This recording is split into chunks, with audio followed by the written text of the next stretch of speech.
a traumatic birth, a critically ill newborn, and a husband who treats paternity leave like a luxury vacation.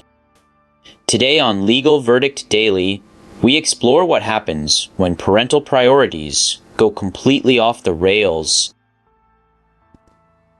Welcome back to Legal Verdict Daily, the show that breaks down real-life disputes into legal lessons you can learn from. Today, we are diving into a trending story from r/AmItheAsshole. Let's inspect the evidence. A woman in my 30s, gave birth to our son a few days ago. It was incredibly traumatic. I had a severe postpartum hemorrhage, lost 1.8 liters of blood, and had emergency surgery to remove my placenta. I am still recovering. Hold on a second. Losing nearly 2 liters of blood is a massive medical emergency that requires serious recovery time. And she is barely standing. Our son was born with pulmonary atresia with intact ventricular septum and was admitted straight to the NICU. He will likely need heart surgery, and doctors have since found another abnormality they are investigating. Man, that is so much to deal with. A newborn needing immediate intensive care, potential heart surgery, and now another abnormality. That is terrifying. I want to be clear that I have no issue with Greg, my husband's son from a previous relationship. Meeting his little brother or spending time with his dad. I've never asked him to choose between his children. Oh boy, here we go again. The classic setup for a husband who clearly prioritizes vacation vibes over his actual family's emergency.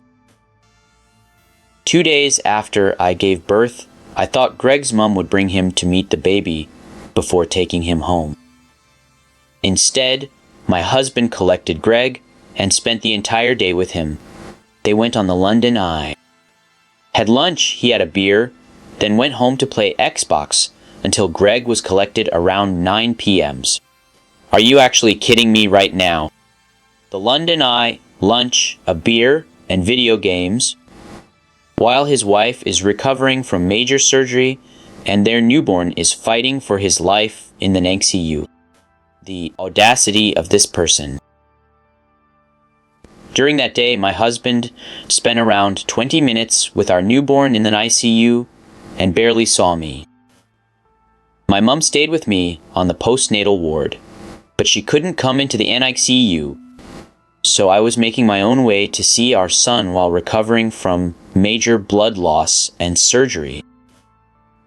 That is just heartbreaking, to be in so much pain and to be so worried about your baby. And to have your partner essentially abandon you for a day of leisure, that is a tough pill to swallow.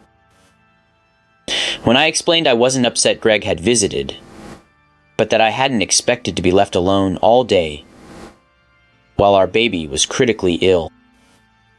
My husband became defensive. He said he enjoyed spending time with Greg and that he was being a parent, he says, as if a day trip to an amusement park counts as essential parenting during a medical crisis. Please, that's just selective parenting. I replied that I wasn't saying he shouldn't parent Greg. I was saying I needed him to be a husband to me and a father to our newborn during what was a medical emergency. Exactly, it's about priorities. You need a partner, a co-parent, not someone playing tourist with his older son while the new family is in crisis mode.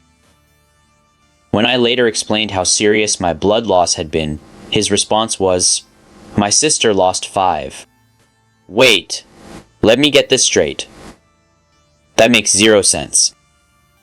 Lost 5? What? 5 liters of blood, 5 children. That is such a dismissive and bizarre comparison. It's like he's minimizing her experience entirely. The next day, I told him doctors had found another abnormality with our son's heart. He complained nobody had told him. I pointed out he'd already left because he'd only spent about 20 minutes in the NICU. Oh, poor him. Nobody informed him of the critical medical updates. Perhaps if he'd been present for more than 20 minutes, he might have actually heard something. Shocking, I know. I've now been discharged, but our son is still in the NICU. I'm exhausted and terrified to leave him. While my husband has again spent the morning taking Greg to the cinema. Man, to still be dealing with the constant worry of the NICU, to be exhausted, and to see him doing it all again. It's like he's completely oblivious to the emotional toll this is taking on her. I finally told him that paternity leave isn't supposed to be a holiday and that I don't feel supported. I said if this is what his paternity leave looks like, I'd almost rather he went back to work, because at least then I'd understand why I was doing everything alone. That's a perfectly reasonable thing to say when you feel completely abandoned. Paternity leave is for supporting your partner and bonding with your newborn, not for extended amusement park trips. He says, I'm being unfair because he's trying to balance both children. This person is completely delusional. He's dropping the ball, big time. Trying to balance two children doesn't mean neglecting the one who's fighting for their life and the mother who's recovering from a life. Threatening event? Let's look at what the Reddit community had to say. User the Macking stated, not the asshole, the child in the NICU should definitely take priority. I'm sorry you have to deal with this all by yourself. Another user, Elena Horizon Phi, commented, there was plenty of room for Greg to meet his little brother without turning the day into sightseeing. Lunch, drinks, and gaming while OP was going through all of this alone. I mean, OP just went through a major medical emergency. The general consensus on Reddit was overwhelmingly in favor of OP, with users pointing out the husband's clear lack of empathy and misplaced priorities during a critical family situation. From a legal perspective, statutory paternity leave is designed to allow a parent to care for a child and support the mother following childbirth. While it's not legally mandated to be spent entirely at the hospital, the spirit of the law is about familial support during a crucial period. Case law often looks at the intent and purpose of such leave, which is undeniably for the well-being of the family unit during a vulnerable time. There are no specific statutes dictating how paternity leave must be spent in terms of recreational activities. But a failure to provide adequate support during a medical emergency could be considered a breach of marital and parental responsibilities.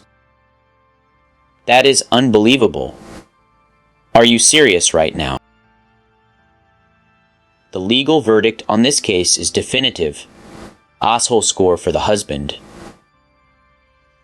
5 out of 5, his actions demonstrated a severe lack of judgment, empathy, and prioritization during his wife's medical emergency and their son's critical condition.